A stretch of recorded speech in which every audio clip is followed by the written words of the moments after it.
I'm sorry, my live show got switched, so I switched to entertainment. So we're gonna go on to the story of Florence Ballard.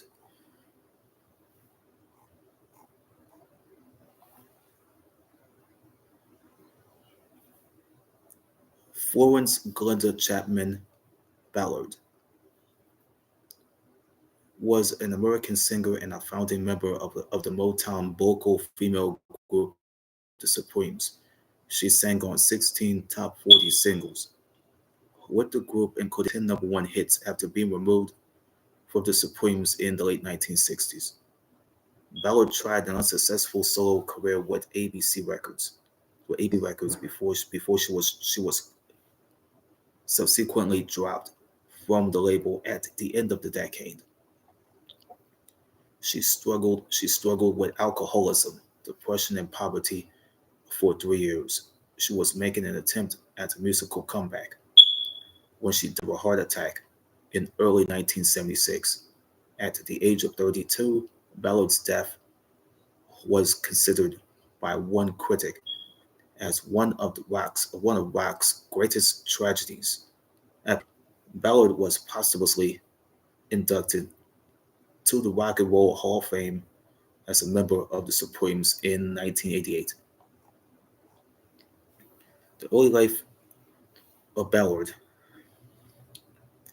Florence Glenda Ballard was born in Detroit, Michigan on June 30th, 1943 to Lily and Jesse Ballard as the eighth of 13 children of ninth of 15 children. Her siblings were Bertie Cornell, Jesse Jr., Gilbert, Geraldine, Barbara, Maxine, Billy, Calvin, Pat, Linda, and Roy. Her mother was a resident of Rosetta, Mississippi. Her father, her father was born Jesse Lambert in Bessemer, Alabama, after his grandfather was shot and killed. After his grandmother, after his grandmother, God rest her soul, was shot and killed. He was adopted by the Ballard family.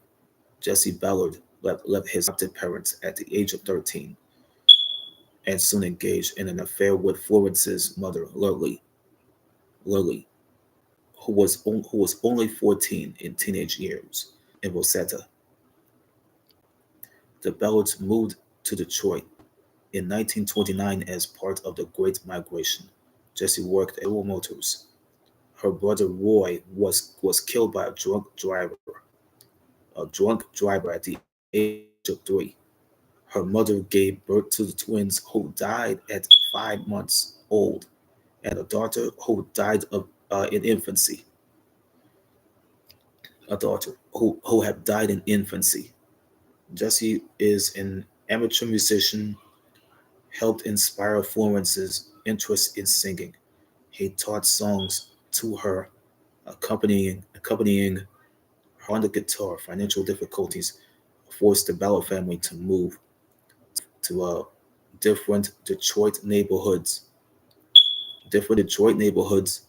By the time Florence turned 15, they had settled at Detroit's Brewster Douglas housing project. They just call it Brewster projects. That's the Brewster Douglas housing projects. Then the next year, Jesse Lambert Ballard, Jesse Lambert Ballard died of cancer. The name Blondie and Flo by family and friends. Ballard attended. Oh, that's Florence Ballard especially. She got nicknames out the asshole. Blondie and Flo. That was by family and friends. The Florence Ballard attended Eastern High School. Yeah, and was coached vocally by Abraham Silver. Met future singing partner Mary Wilson. It's Mary Wilson. During a middle school talent show, they became friends while attending Northeastern High School from an early age. Ballard aspired to be a singer and agreed to audition for a spot in the sister group and the local Detroit attraction called the Primes, who were managed by Milton Jenkins. After being accepted, Ballard recruited Mary Wilson to Jenkins' group. Paul Williams, who was in this group called the Prime,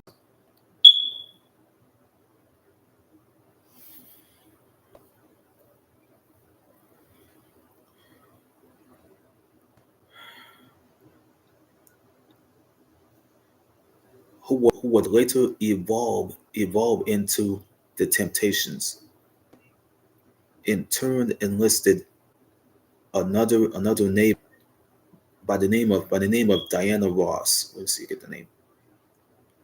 Let's see, get the name right. Get the name.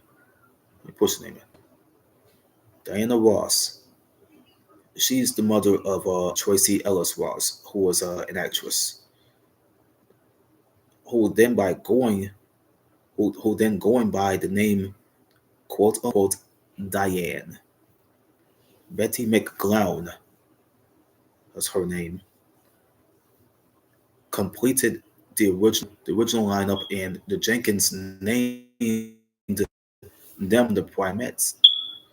The group performed at talent showcases and at school parties before auditioning for Motown Records.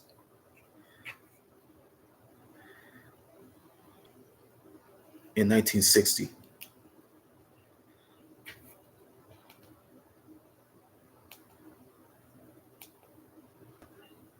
yeah, Berry Gordy, the head of Motown Records, advised the group to graduate from high school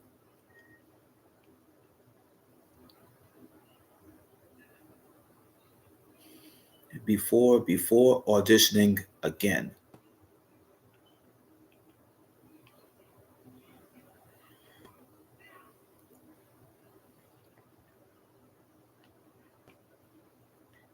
But at least Ballard eventually wanting to drop out of high school, though her group mates have graduated, and Ballard is left behind by not graduating.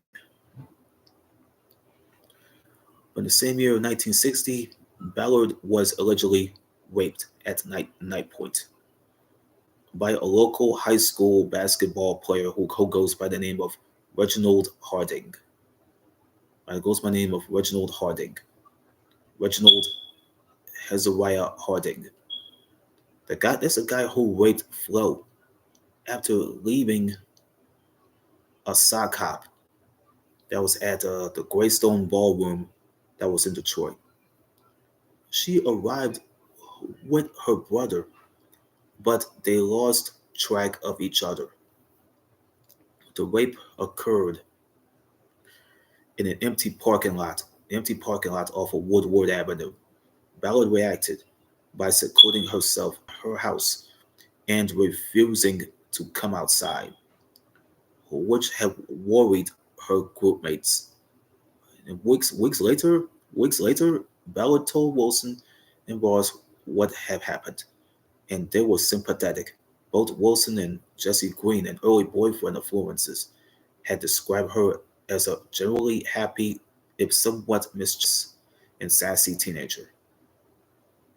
Wilson believes that the incident heavily contributed to the self destructive aspects of Ballard's adult personality, like cynicism and pessimism, and the fear and distrust of others.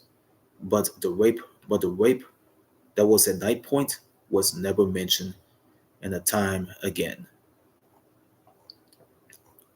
From the 1950s to the 1960s, it goes to the Supremes. The career started.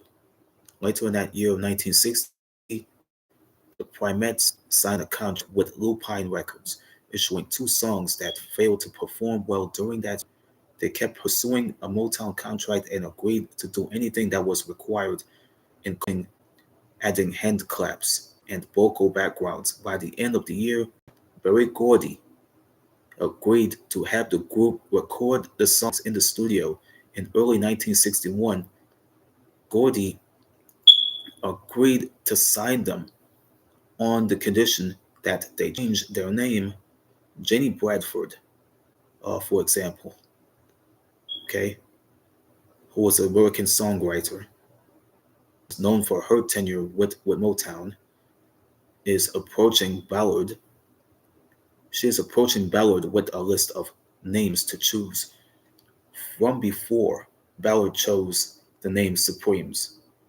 The other members, they were displeased when they heard the new name. Diana Ross worried that they would be mistaken for a male vocal group, but Gordy agreed to sign them under that name on January 5th, 1961. Well, my father was like a year old. My dad was like a year old then. The group struggled with their early years with the label. They struggled in, see the group here. I'm going to tell you about the group. They struggled in their early years with the label, releasing about 8 singles that failed to crack the Billboard Hot 100 by giving them the nickname No Hit Supremes. One track, Buttered Popcorn, led by Ballard herself, led by Ballard herself, was original hit in the Midwest, but the North Side, but still failed to chart in the early spring of 1962. While the Marblettes were on tour, Ballard briefly replaced its group member Wanda Young. She was on maternity leave before the release of their 1962 debut album, Meet the Supremes. Bob Martin, who had replaced Betty McGlown a year before they signed to Motown, left the group and it became a trio. After the hit success of 1963's When the Light When the Love Light Starts Shining Through His Eyes, Diana Ross became the group's lead singer. In the spring of 1964, Where Did Our Love Go? The group had released it, Where Did Our Love Go? Which became the first #1 hit on the Billboard Hot 100, paving the way the 10 the top was it paving the way for the 10 #1 hits recorded by Ross, Ballard, and Wilson between 1964 and 1967. After many rehearsals with Charlie Atkins and Maurice King, these two, that's Charles Atkins, they call him Charlie, and this Maurice King. Uh, the Supremes, their live shows have improved dramatically. Ballard sang on the lead several. You see, Florence Ballard.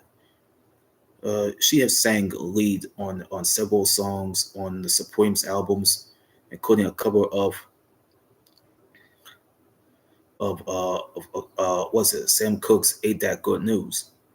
"Ain't That Good News." That was a cover that came from Sam Cooke's album. Ain't That Good News. During the live shows, Ballard often performed the Barbra Streisand standard "People." According to Mary Wilson, Ballard's vocals were so loud she was made to stand 17 feet away from her microphone. During the recording sessions, Marvin Gaye, rest in peace, for whom Ballard sang backing vocals on occasion, described her as a hell of a singer. A hell of a singer. Uh, probably the strongest of the three girls. Overall means Ballard contributed the vocals to the 10 #1 pop hits and about 16 top 40 hit singles. Top 40 hit singles between 1963 and 1967. This is where the exit happened from. That was regarding the Supremes. This is where Ballard wanted to start her career, leaving the group and started her own solo career. But she had expressed the dissatisfaction with the group's direction throughout its successful times. She would also claim that their schedule had forced the group members to drift apart. Ballard blamed Motown Records for destroying the group dynamic by making Diana Ross the star. She's blaming Berry Gordy for it, struggling to cope with the label's demands on her own and her own depression. Ballard turned to alcohol for comfort, leading to arguments with Ross and Wilson. Ballard's alcoholism led to her missing performances and recording sessions. Gordy sometimes replaced Ballard on stage with the Andantes, made of. This is what happened. Mulling, why? Sometimes he wanted to replace Florence Ballard on stage with Barrow, William Barrow, who was from the Andantes. But in April of 1967, Cynthia Ann Birdsong, well, they call her Cindy. She was the member of the Patti LaBelle and the Bluebells group, became a stand-in for Ballard. A month later, Ballard returned to the group from what she thought was a temporary leave of absence. In June, Gordy changed the group's name to Diana Ross and the Supremes, which was how they were billed on the marquee of Las Vegas Flamingo Hotel on July 1st. The day after her 24th birthday, Ballard showed up inebriated during the group's third performance at the Flamingo, and her stomach bulged under her suit. Angered, Gordy ordered her to return to Detroit, and Birdsong officially replaced her, abruptly ending her tenure with the Supremes. It had been decided as early as May that Birdsong would replace Ballard. Once Birdsong's contract with the Bluebells was bought out in August of 1967, that summer, the Detroit Free Press reported that Ballard had taken a temporary leave of absence from the group due to exhaustion. Ballard married her boyfriend, Thomas Chapman, on February the 28th. No, I forgot. February the 29th, 1968. A week earlier, on February the 22nd of that year.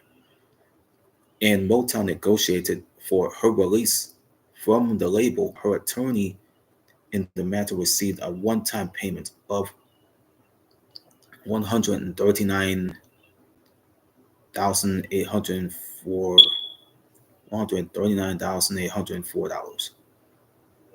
$139,804.94 royalties and earnings from Motown. As part of the settlement, Ballard was advised not to promote herself by using her former membership in the Supremes in March of that year. Ballard signed with ABC Records and released about two unsuccessful singles that completely failed. But in 1968, Florence Ballard put her unique spin on the hit "Walk On By," originally sung by Dionne Warwick. What is that picture at? Yep, Dionne Warwick, and it's crafted by the iconic duo. It was Burt Bacharach and Hal David. Her cover was eventually including included the Supreme Florence Ballard album, which was released. after her passing on April 2nd, 2001. Yeah, April 2nd. April 2001, the original Walk On By was made famous by Warwick and also written by Bacharach. And David debuted as a single in April of 1964, dated back years. After an album for the label was shelved, her settlement money was depleted from the Chapman's management agency. Management agency, Talent Management Incorporated. The agency had been led by Leonard Bond. Leonard Bond, the attorney, who had helped to settle Ballard's departure from Motown following the news that Bond was facing multiple embezzlement charges. Ballard fired him. Yeah, Ballard fired him. She continued to perform as a solo artist on her own. In January of 1969, Ballard performed at one of newly elected president's inaugural balls. Ballard was dropped. Ballard dropped by ABC in 1970. There's a decline from 1971 to 1974 in this chapter here. In July of 1971, Ballard sued Motown for the additional royalty payments she believed she was due to receive, but she was defeated in court by Motown. Shortly afterwards, Ballard and her husband separated following the domestic disputes, and Ballard's home was foreclosed, facing poverty and depression. Ballard became an alcoholic. She was shunned. She was shunned the spotlight. Why are we saying, okay, there's facing poverty? Okay, it's facing poverty and there's depression. Okay, Florence Ballard. Let me explain to you. She had became an alcoholic and shunned the spotlight. But in 1972, she moved into her sister Maxine's house because Flo's house has been foreclosed. But in 1974, Mary Wilson, who was in the group, the Supremes invited Ballard to join the Supremes with their lineup of Cindy Birdsong and Sherry Payne on stage at Magic Mountain. At Magic Mountain, I'm saying it was known as Six Flags. You know what I mean? Though Ballard, though Ballard played the tambourine, she did not sing and told Wilson that she had no ambition to sing anymore. Later that year, Ballard plight began to appear in newspapers as word of her application for welfare benefits leaked out. It leaked out around that time. Around that time, leaked out. Ballard entered Henry Ford Hospital. Henry Ford Hospital. That's what she's entering for the rehab treatment. Following 6 weeks of treatment, Ballard began to slowly recover. The comeback between 1975 and 1976, but in early 1975, Ballard had received a settlement from her former insurance company, her former attorney's insurance company, that the money had helped her buy a house in it was somewhere in Detroit, and it was in Shaftesbury, and it was in Shaftesbury Avenue. The money had helped her buy a house on one of the neighborhoods that was on Shaftesbury Avenue in Detroit, Michigan. Neighborhood that was Shaftesbury Avenue. Inspired by financial success, Ballard decided to return to singing and record and reconcile with her husband. Ballard's Ballard's first concert performance in 5 years took place at the Henry and Edsel Ford Auditorium in Detroit, Michigan. That was in June 25th. That was on June 25th, 1975. Uh, Ballard formed as a part of the Joan Little Defense League. It's a JLDL. Joan Little Defense League, the JLDL. It was backed by a female rock group. It's called the Deadly Nightshade.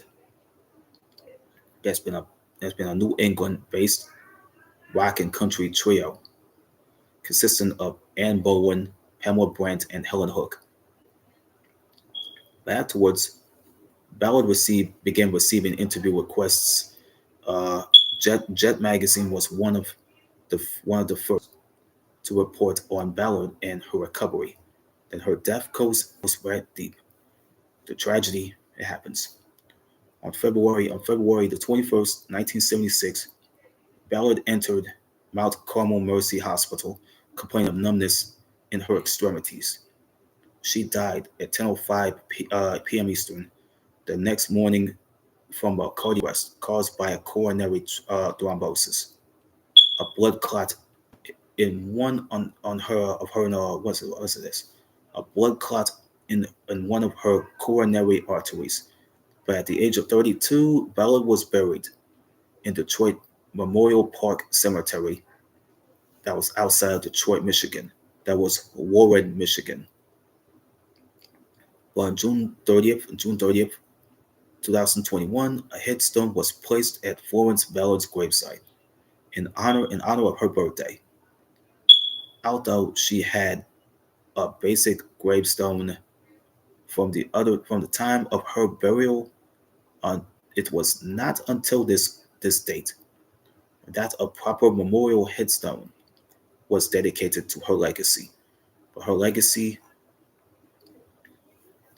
the Florence Ballard story has been referenced in a number of works by other artists in the 1980 song Romeo's Tune from Steve Forbert's album Jack Rabbit Slim. Jack Rabbit Slim was dedicated to the memory of Florence Ballard. In his short story, You Know They Got a Hell of a Band, Stephen King, through the late disc jockey Alan Freed, includes Ballard as one of the deceased artists who performs in a town called Rock and Roll Heaven. Rock and Roll Heaven. Dreamgirls is an early 1980s Broadway musical. Chronicles, a fictional group called The Dreams, and a number of plot components parallel in the Supreme Square. The central character of Effie White, like Florence Ballard, is criticized for being overweight and is fired from the group that she was already in. The film version of Dreamgirls was released in 2006. The features more overt references to Ballard's life and the Supreme story, including gowns and album covers that are direct copies of the Supreme originals. Supreme originals. Jennifer Hudson, was a singer who had lost her family to murder, won a Golden Globe. She has won a Golden Globe and Academy Award for her portrayal, and her role play as Effie White. Effie White. That was in the Dreamgirls film.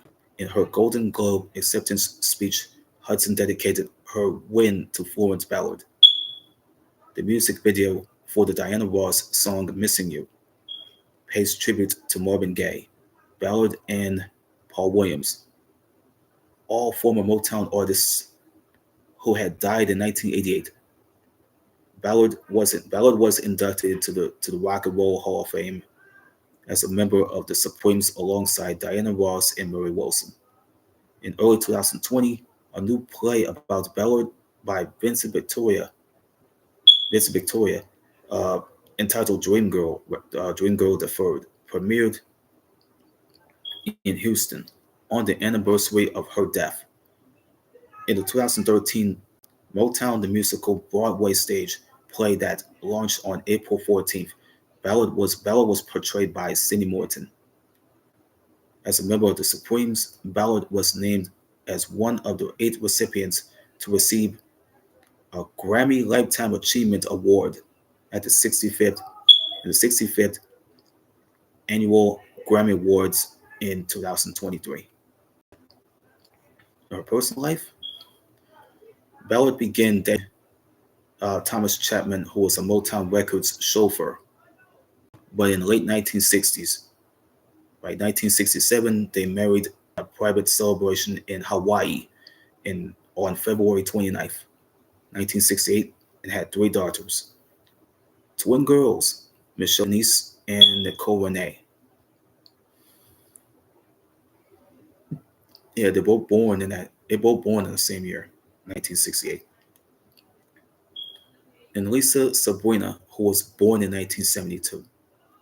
Ballard reportedly had several domestic disputes with her husband and filed for divorce in 1973, that was mentioned, but they reconciled in late 1975 prior to her death, besides her three daughters. Ballard's family included her cousin, rhythm and blues singer and songwriter Hank Ballard, and his grandnephew, NFL player Christian Ballard. See the name? Good, what's the name?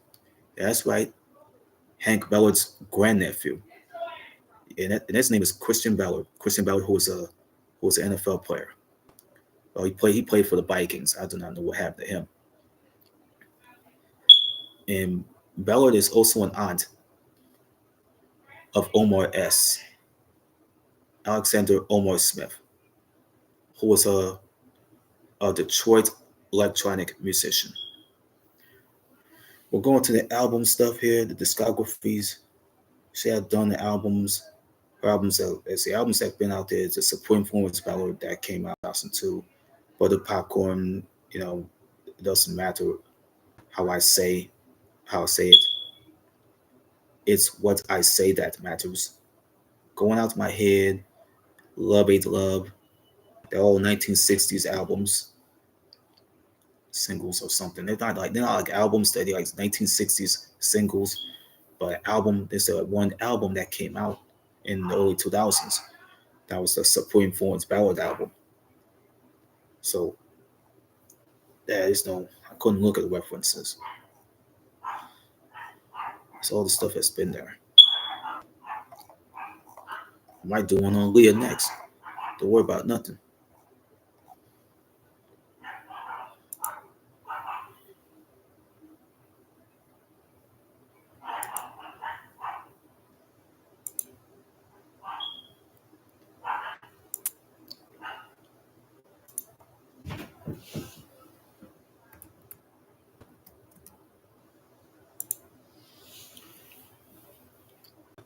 I might do Leah next. I might go do Leah next.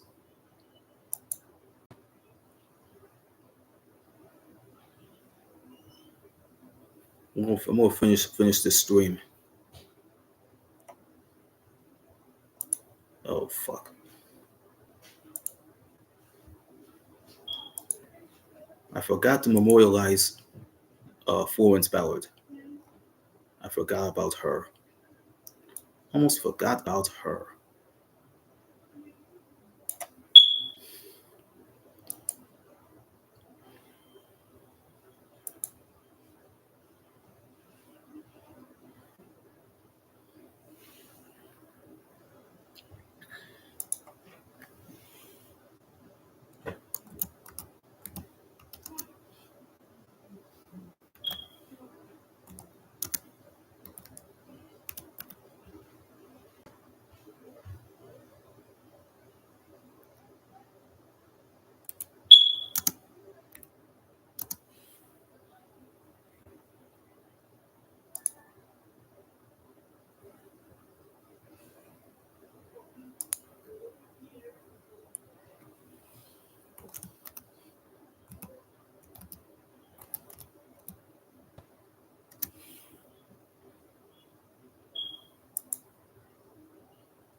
That's the name, Florence Glenda Chapman.